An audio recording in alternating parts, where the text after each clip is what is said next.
The warning lights flashed red across the control panel as Kang Tae-min fought with the ship's controls. The cargo vessel shook violently as it fell through the atmosphere of the ice planet below. He had been flying supply runs to the outer colonies for 3 years, but nothing had prepared him for this. Come on, he muttered, trying to restart the navigation system. The solar storm had fried most of his electronics an hour ago. Now he was flying blind toward a planet that wasn't even supposed to be inhabited. The ship hit the ground hard. Taemin's head slammed against the pilot's seat as metal screamed against ice and rock. When everything finally stopped moving, he sat in the dark for a moment, checking if anything was broken.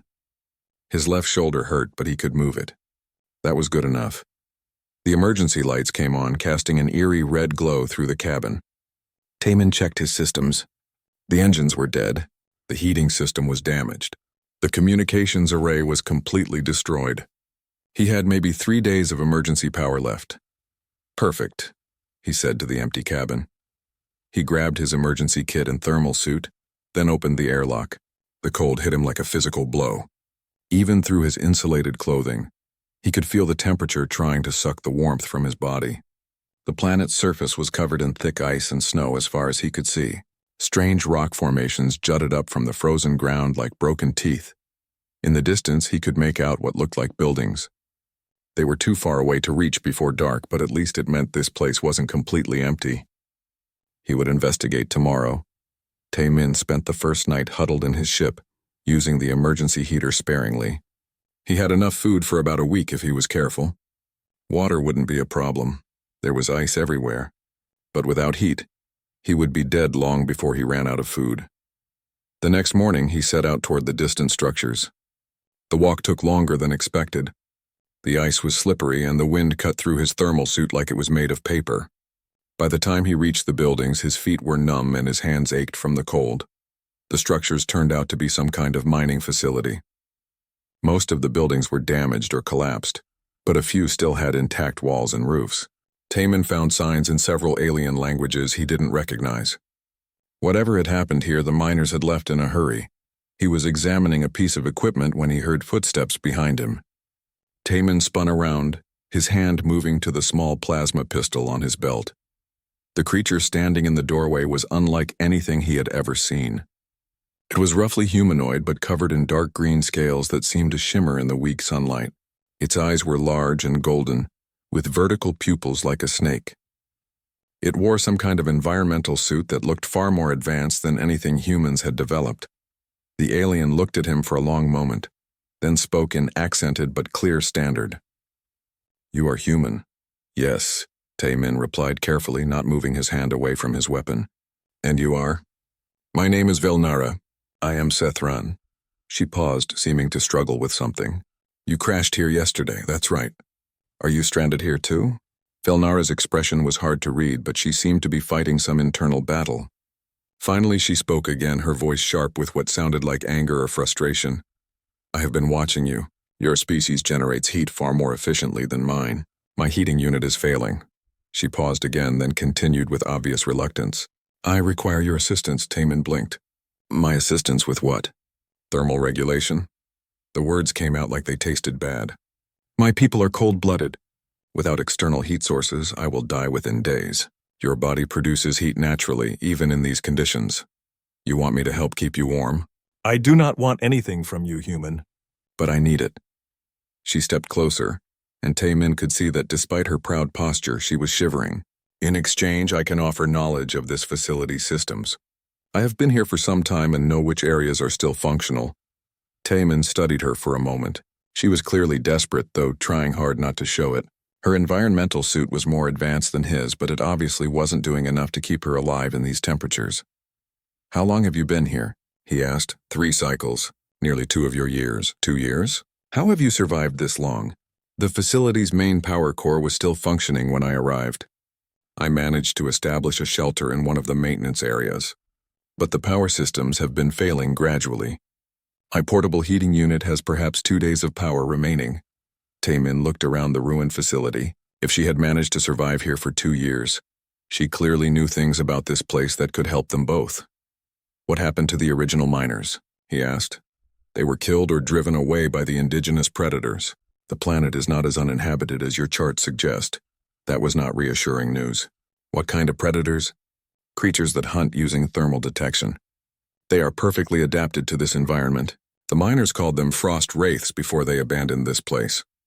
Taman felt a chill that had nothing to do with the cold. And you've been avoiding them for 2 years? Avoiding them, yes. But as my heating systems fail, I become more vulnerable. They are drawn to heat sources. She looked at him with those strange golden eyes. Your body temperature makes you an ideal target for them. Great, so by helping you, I'm also painting a target on my back. Essentially, yes. Her honesty was refreshing, if not particularly encouraging. Taman thought about his options. He could try to survive on his own, but his ship was damaged and his heating system was failing too. Or he could work with this alien who seemed to know the area and its dangers. All right, he said finally, but I have conditions. We work together to find a way off this planet. You share everything you know about this place and its systems, and if these frost wraiths show up, we face them together. Velnara nodded slowly. Agreed, follow me. We should reach my shelter before dark. The wraiths hunt primarily at night. As they walked through the ruins, Taman couldn't help but wonder what he was getting himself into. But staying warm was better than freezing to death alone, even if it meant trusting an alien who clearly saw him as little more than a walking heater. At least it would be interesting. Velnara's shelter was better than Taman had expected. She had set up her base in what used to be a maintenance workshop, with thick metal walls and only one entrance. The space was cramped but functional, with makeshift furniture built from mining equipment and storage containers. The most important feature was the heating unit in the center of the room. It was clearly alien technology, much more advanced than anything Taman had seen before. But even he could tell it was failing. The heat it gave off was weak and inconsistent. This will not last much longer, Velnara said, noticing his examination of the device. Perhaps 36 hours at most. Taman pulled off his gloves and held his hands near the heater. Even failing, it was warmer than anything in his crashed ship. What happens when it dies completely? Then I die completely. She said it matter-of-factly, as if discussing the weather. Unless we find another solution. Right, the solution being me. Velnara's expression was difficult to read, but Taman thought he detected embarrassment. Your species maintains a core body temperature of approximately 37 degrees Celsius, even in extreme cold. My people require external heat to maintain basic biological functions. In these conditions, I would need to remain in direct physical contact with a heat source to survive. Direct physical contact, Taman repeated. Yes, sharing body heat through close proximity. It is. Not ideal. Taman could see how much the admission cost her. Everything about her posture and tone suggested that her people were proud, probably, considering themselves superior to most other species they encountered. Having to depend on what she clearly saw as a primitive human for basic survival had to be humiliating. Look, he said, I'm not thrilled about the situation either. But we're both stuck here, and we both want to get off this planet alive. Let's figure out how to make this work. Over the next few hours, they shared information about their situations.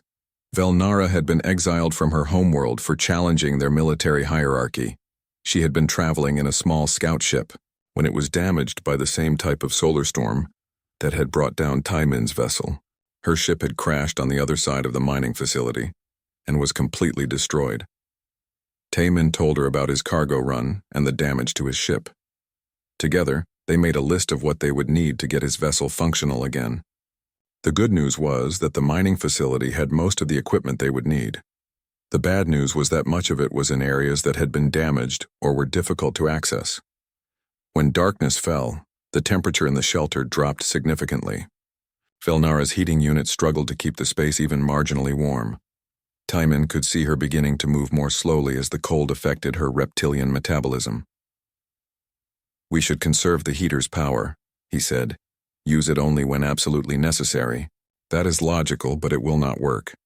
Without supplemental heat, I will become unable to function within hours. Taman looked at her for a moment, then made a decision. He unzipped his thermal suit and pulled off the outer layer. Come here. Velnara stared at him. What are you doing? sharing body heat. Isn't that what you said we needed to do? Yes, but I did not expect. Look, we can be awkward about this, or we can be practical. I'd rather be practical and alive than polite and frozen. After a moment of hesitation, Velnara moved closer. Taimin could feel how cold she was even through her environmental suit. Her scales were cool to the touch, like touching metal that had been left outside in winter. They arranged themselves so that she could benefit from his body heat while still being able to monitor the heating unit and the shelter's entrance. It was awkward at first, but Taimin was surprised by how quickly they both adapted to the arrangement. Your body temperature is remarkably stable, Velnara observed after a while. Even in these conditions, you maintain thermal regulation without apparent effort. Humans are pretty adaptable, Taimin replied. We evolved on a planet with lots of different climates. Our bodies learn to handle temperature changes. Adaptable, she repeated, as if testing the word. My people value precision and efficiency. We engineer solutions to environmental challenges rather than adapting to them. How's that working out for you? Velnara was quiet for a moment. Not well, obviously. They talked through the night, sharing information about their respective species and worlds. Taimin learned that the Sethrans were an ancient spacefaring civilization, with technology far beyond human capabilities. They had rigid social structures and believed strongly in the superiority of their methods and culture. Velnara learned that humans were relatively new to space travel, but had spread quickly across many different types of worlds.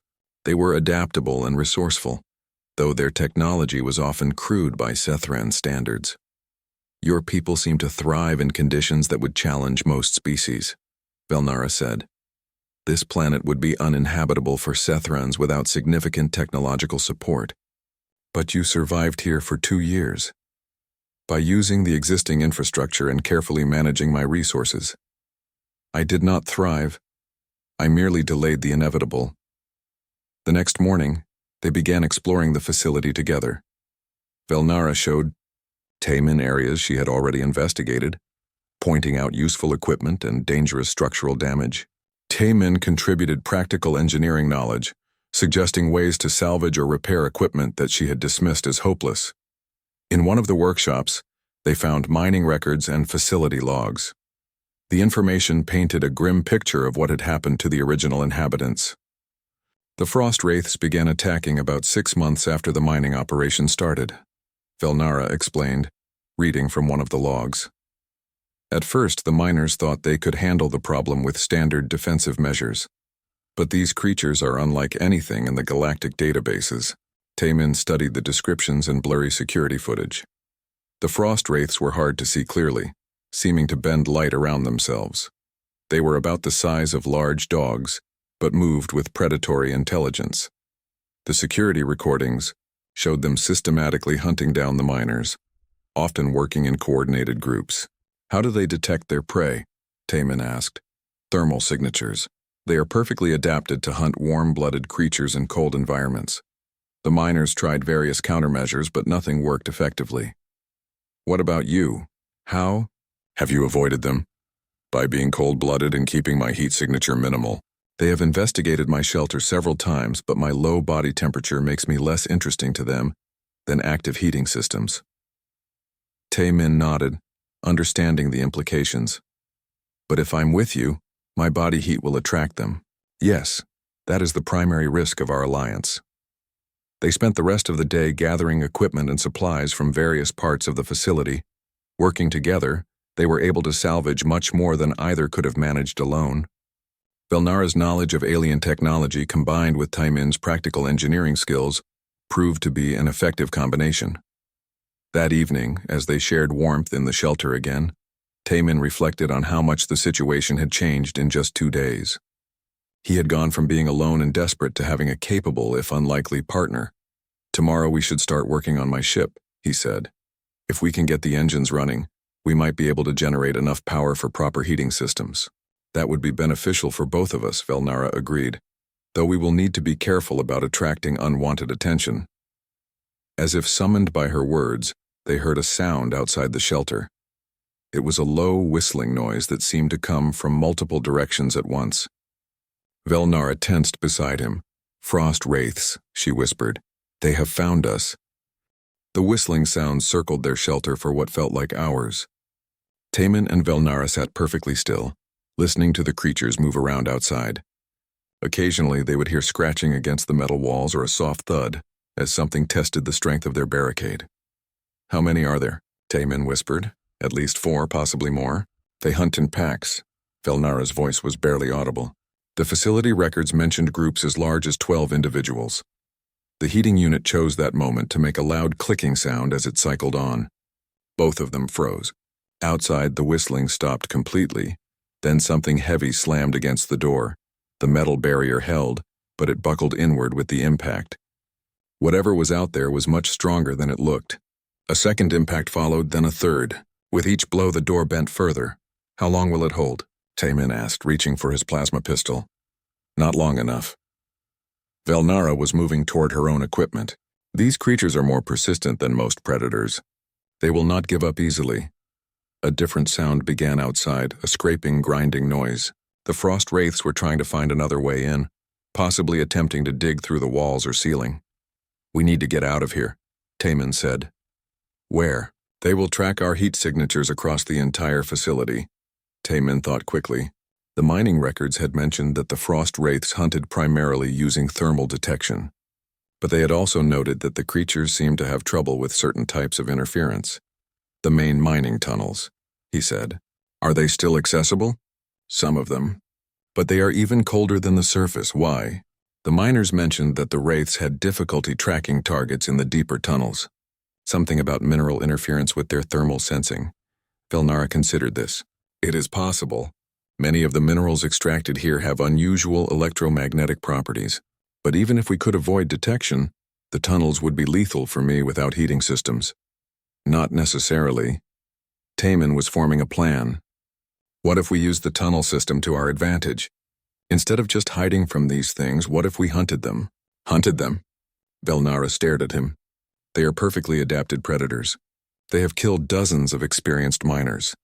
The miners were trying to avoid them or fight them conventionally, but my species has a different approach to dangerous prey."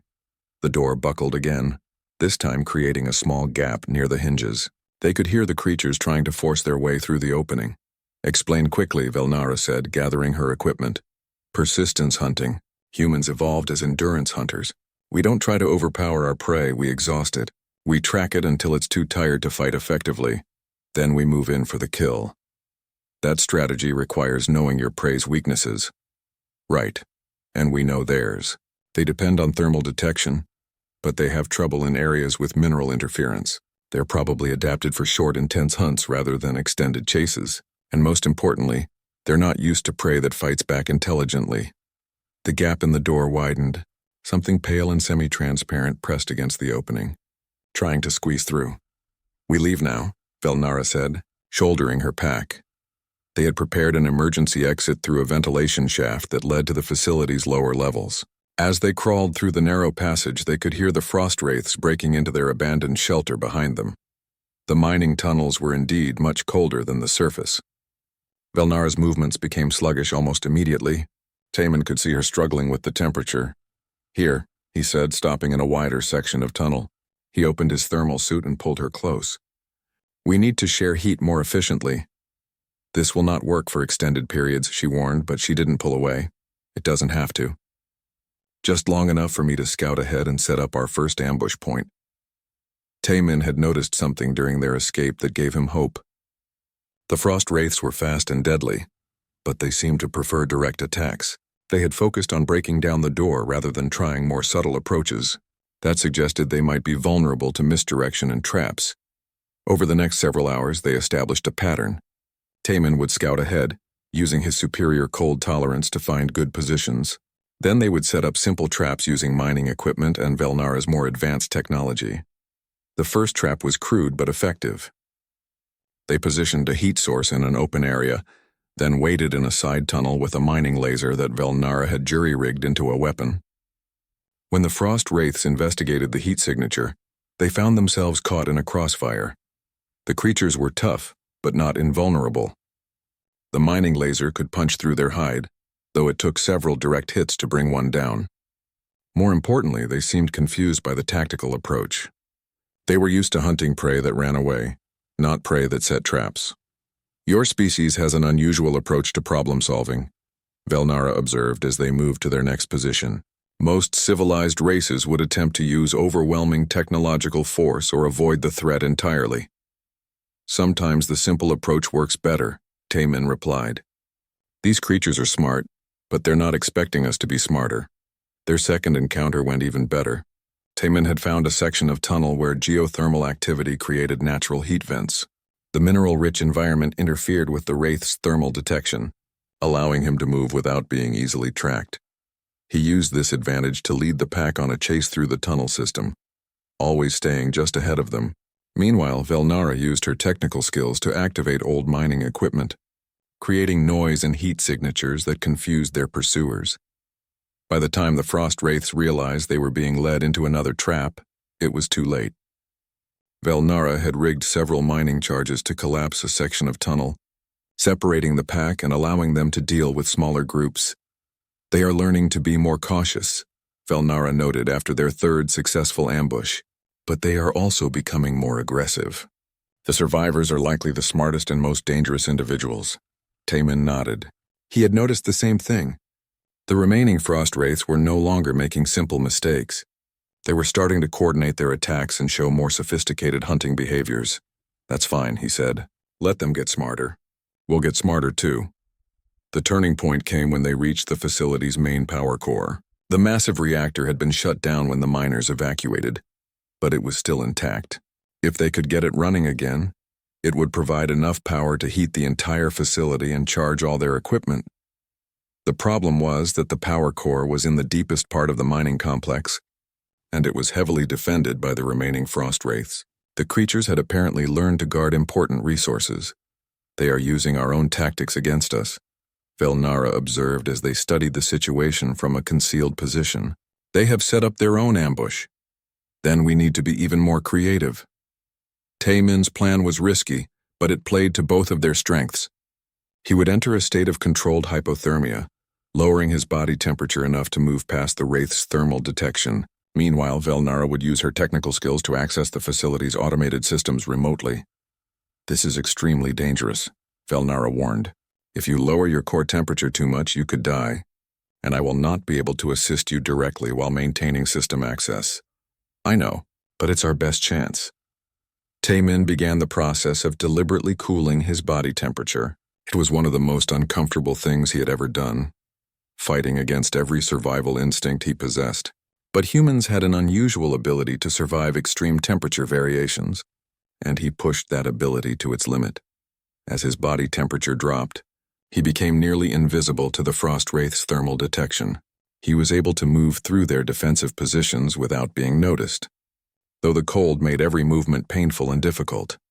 Velnara guided him through the facility's systems using encrypted radio communication. Her technical expertise allowed her to control cameras, sensors, and even some of the automated equipment from their remote position. When Taemin reached the power core, he found that restarting it was more complex than expected, but Velnara was able to walk him through the process, using her superior knowledge of advanced technology. The moment the reactor came online, everything changed. Lights flickered on throughout the facility, heating systems activated, and most importantly, the sudden surge of heat and electromagnetic activity completely overwhelmed the Frost Wraith's sensory systems. In the chaos that followed, Taemin and Velnara were able to eliminate the remaining creatures using the facility's own defensive systems. The Frost Wraiths, adapted for hunting in the cold and dark, were no match for a fully powered mining station. As warmth began to flow through the facility again, Velnara looked at Taemin with something that might have been respect. "Your species continues to surprise me," she said. "Perhaps there is more to human primitiveness than I initially believed." With the power core running and the Frost Wraiths eliminated, the mining facility began to feel like a proper shelter instead of a death trap. Heating systems throughout the complex came online, and Velnara was able to move freely without depending on Taemin's body heat for survival. But their sense of security was short-lived. 3 days after restarting the power core, Massive storm clouds began building on the horizon. The facility's weather monitoring systems, now functional again, painted a terrifying picture of what was approaching. The storm system covers approximately 800 kilometers, Velnara reported, studying the data. Wind speeds will exceed 200 kilometers per hour. The temperature will drop to nearly 60 degrees below zero. Timon whistled low. How long will it last? The weather patterns suggest approximately 1 week, possibly longer. Even with the facility's heating systems, a storm of that magnitude would be dangerous, but more importantly, it would make any work on Tamon's crashed ship impossible. They needed to get his vessel repaired and operational before the storm hit, or they would be trapped on the planet for much longer. We need to focus on the ship, Tamon said. Everything else can wait. They had already made several trips to the crash site, salvaging useful components and assessing the damage. The good news was that the ship's hull was intact, and the main engine components were undamaged. The bad news was that several critical systems needed to be completely rebuilt, using parts from the mining facility. The navigation array will be the most difficult to repair, Velnara explained as they made their way across the ice toward the crash site. Your human technology is compatible with Sethran systems, but the integration requires precise calibration. Can you handle that part? Yes, but I will need access to the facility's main computer core to run the calculations. The work must be done remotely while you handle the physical installation. It was a complex operation that would require them to coordinate across several kilometers. Tamon would work on the ship while Velnara remained at the facility, using the mining station's powerful computers and communication systems to guide the repair process. The first day went smoothly. Velnara's technical expertise proved invaluable in diagnosing problems that Tamon would have struggled with alone. Her ability to interface with both human and alien technology systems allowed her to find creative solutions to compatibility issues. Replace the primary coupling with the one from the mining laser. Her voice crackled through the communicator. The power ratings are compatible, and it will provide better energy efficiency. Tamon followed her instructions, constantly amazed by her ability to understand complex technical systems that she had never worked with before. Sethran education apparently included extensive training in universal engineering principles, but on the second day, they encountered a problem that neither of them had anticipated. Timon, you need to return to the facility immediately. Velnara's voice carried an unusual tone of urgency. What's wrong? The storm is moving faster than predicted. You have perhaps 2 hours before the leading edge reaches your position. Tamon looked at the sky. The clouds were indeed much closer than they had been that morning. He could already feel the wind picking up and the temperature was dropping noticeably. How much more work does the ship need? At least 6 more hours, assuming no additional complications. That was a problem. If Timon left now, he would be safe at the facility, but the ship would be exposed to the full force of the storm. The weather would likely cause additional damage that would set back their repairs by days or weeks. What if I stay and continue working? He asked. Impossible. The storm will kill you within hours. Tamon studied the ship and the approaching storm. There was a third option, but it was risky. What if you came here instead? He suggested. We could both work on the ship and ride out the storm inside the hull. The ship has no functional heating system. I would not survive the cold. Not yet, but what if we could get the emergency heating working? Just enough to keep you alive? There was a long pause before Velnara responded. It would be extremely dangerous. If we cannot complete the repairs before the storm passes, we could both die. But if we can complete them, we could launch before the worst of the weather hits. Another pause. Explain your plan. Tamon had been thinking about this possibility since they started the repairs. The ship's emergency heating system was damaged but not destroyed. With the right parts from the mining facility, he could jury-rig something that would provide minimal heat for a short period. I need you to bring the portable fusion cell from the facility's emergency supplies, he said, plus the thermal regulators from the environmental systems. If I can integrate those with the ship's emergency power grid, we should have enough heat to keep you alive for several days.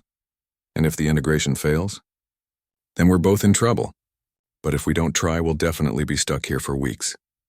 Velnara was quiet for almost a full minute. When she finally responded, her voice had the tone of someone who had made a difficult decision. I will gather the required components, but Tamon, This plan depends entirely on your ability to modify alien technology that you do not fully understand. Are you certain you can make it work? No, Taman admitted. But I'm good at making things work even when I don't understand them. It's kind of a human specialty. Velnara arrived at the ship just as the first heavy snowflakes began to fall. She was carrying a pack loaded with sophisticated equipment that represented their best hope of survival. The storm's outer edge will reach us in approximately 90 minutes, she reported. After that, visibility will drop to near zero and the temperature will become lethal even for humans. They worked together with desperate efficiency. Taman handled the mechanical installation while Velnara programmed the control systems. Her technical knowledge combined with his practical engineering created solutions that neither could have developed alone. The heating system came online just as the wind began to howl around the ship's hull. It wasn't perfect. The heat distribution was uneven and the power consumption was higher than ideal. But it worked. Internal temperature is stable at 15 degrees Celsius, Velnara reported. That is sufficient for my survival, though not comfortable. Good enough, Tamin said, continuing to work on the navigation systems. Comfort is a luxury we can't afford right now. The storm hit with a violence that was hard to believe. The wind shook the ship constantly and snow piled up against the hull so quickly that Tamin worried they might be completely buried. Inside the vessel, they could barely hear each other speak over the noise, but they kept working. Velnara's ability to interface with multiple computer systems allowed her to run complex diagnostic routines while simultaneously monitoring their life support situation. Taman's experience with jury-rigged equipment proved invaluable when standard procedures failed. The power coupling is not responding correctly, Velnara called out during their third day in the storm. The energy flow is 30% below optimal levels. That's because I had to bypass the safety regulators, Taman replied, wrestling with a particularly stubborn component. The system thinks it's overloading, but it's actually running fine. How can you be certain? Because I can feel the vibration patterns in the hull. This ship has been talking to me for 3 years. I know when she's happy and when she's not. Velnara paused in her work to stare at him. You determine mechanical status by feeling, among other things, yeah. Humans are good at pattern recognition, especially subtle patterns that instruments might miss. That is, highly unscientific. Maybe, but it works. As if to prove his point, the navigation system suddenly came online with a satisfying hum. All the indicators showed green, and the ship's computer began running through its startup diagnostics. How did you know that would work? Velnara asked. I didn't exactly, but the way the components were aligned felt right. Sometimes you have to trust your instincts. On the 4th day, the storm began to weaken. On the 5th day, they were able to see clear sky through the cockpit windows. On the 6th day, Taman fired up the engines for a test run. The ship lifted off smoothly, responding to the controls like she had never been damaged. As they rose above the storm clouds, Taman could see the mining facility in the distance, its lights a warm glow against the ice. We did it, he said, hardly believing it himself. Velnara was studying the ship's systems with obvious fascination. The integration of human and Sethran technology should not have been possible. Our engineering philosophies are completely different. Different doesn't mean incompatible, Taman pointed out. Sometimes different approaches work better together than either would alone. As they established orbit around the planet, Velnara began plotting a course to the nearest space station. But Taman found himself looking back at the mining facility one more time. You know, he said, someone should probably set up a proper research station down there, study the frost wraiths, figure out how to use that mineral interference effect, maybe turn this place into something useful instead of just abandoning it again. Velnara followed his gaze. That would be a significant undertaking. It would require individuals with both technical expertise and the ability to. 3 months later, Kang Taemin stood on the observation deck of the newly renamed research station and watched another ship approach through the planet's atmosphere. This was the 5th vessel to arrive since they had sent out their initial reports about the successful establishment of a permanent outpost on 4th 7. The supply transport is requesting clearance to land. Velnara's voice came through the communication system. She was in the control center, managing the increasingly complex logistics of their growing operation. Granted, direct them to landing pad 2, Taemin replied. The Pad 1 is still being repaired from last week's incident. The incident had been another learning experience. A team of researchers from the Galactic Science Consortium had arrived to study the frost wraiths, confident that their advanced equipment would allow them to capture specimens safely. They had ignored Taemin and Velnara's warnings about the creature's intelligence and adaptability. The researchers had learned quickly that conventional approaches didn't work on Vorthak 7. After their expensive equipment was destroyed and 2 team members were nearly killed, they had reluctantly accepted the human Sethran partnership's methods for dealing with the indigenous predators. Your unconventional techniques continue to produce results that should be impossible, the lead researcher had admitted before departing. Perhaps our understanding of proper scientific methodology requires revision. That had been a common reaction from the various groups that visited the station. Most arrived expecting to find a crude survival outpost maintained by desperate castaways. Instead, they found a thriving research facility that had solved problems that had stumped some of the galaxy's best minds. The key was the partnership between human adaptability and Sethran precision. Taemin's ability to improvise solutions combined with Velnara's technical expertise had created innovations that neither species had developed independently. The thermal masking technique is particularly interesting, noted Dr. Hana, the chief xenobiologist from the transport, as Taemin gave her a tour of the facility. Using controlled hypothermia to avoid predator detection runs, counter to every survival protocol I know. That's because most protocols assume you need to maintain optimal biological function at all times, Taemin explained. But humans can operate effectively even when our bodies are stressed. We evolved to survive temporary hardship in exchange for long-term advantages.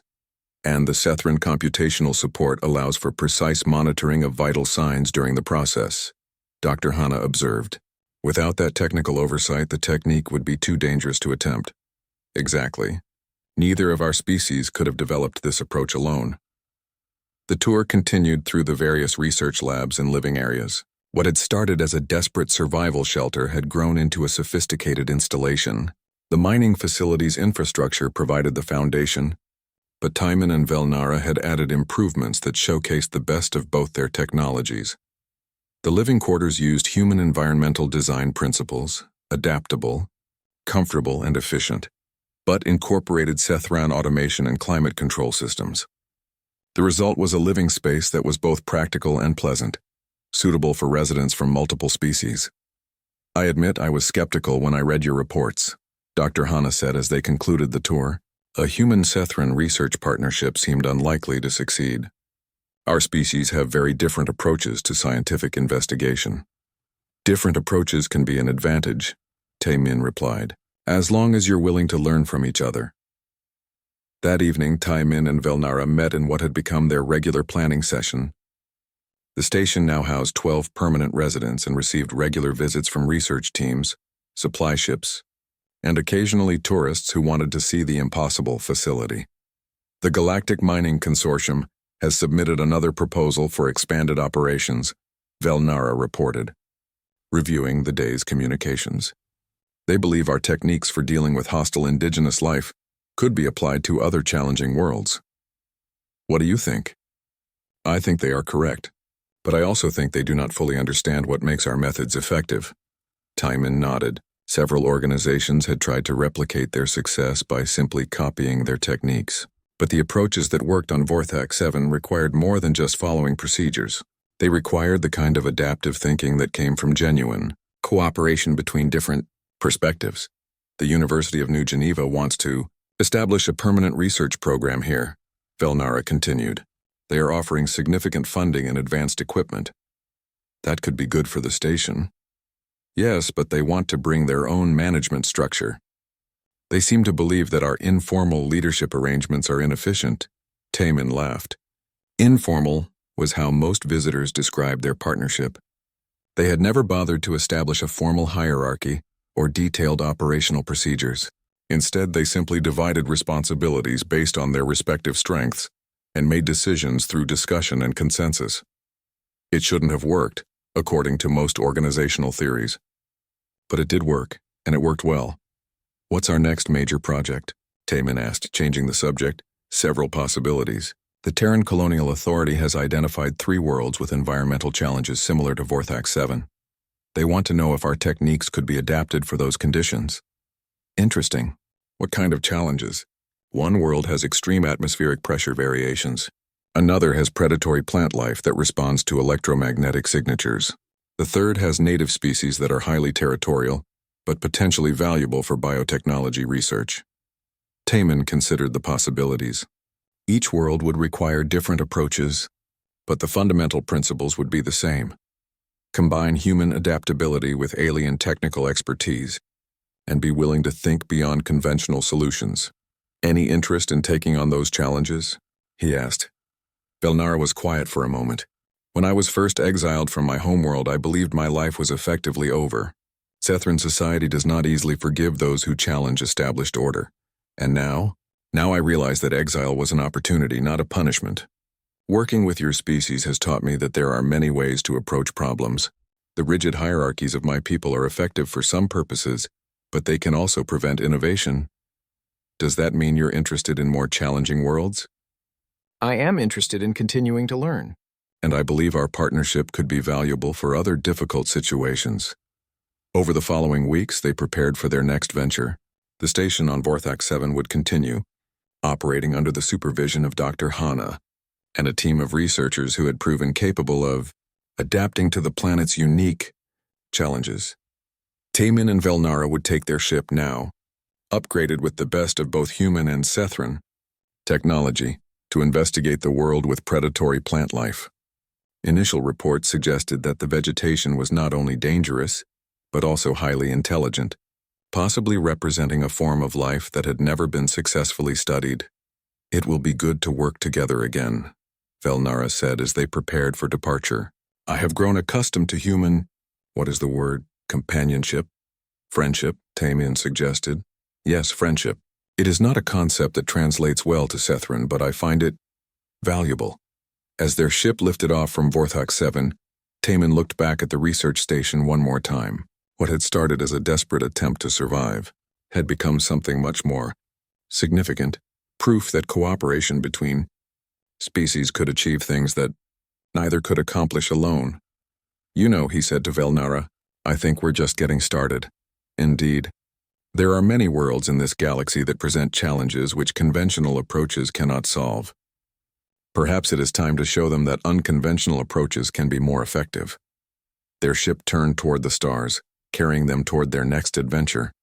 Behind them, the research station continued its work, a beacon of successful cooperation in a galaxy that too often assumed different meant incompatible.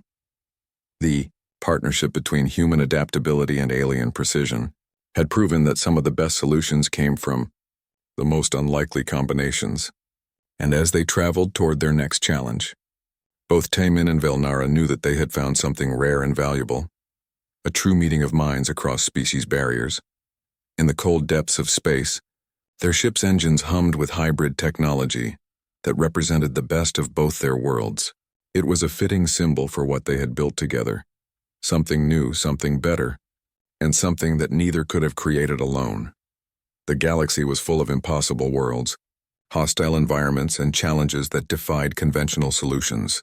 But it was also full of possibilities for those willing to think differently, work together, and prove that the most unlikely partnerships could produce the most extraordinary results. As Velnara often said, adaptation was not just a survival trait, it was the foundation of all progress. And as Taman had learned, sometimes the best way to adapt was to find someone who saw the world completely differently and learn to see it through their eyes. Their friendship had begun with a simple demand: get in my bed. Born from desperation.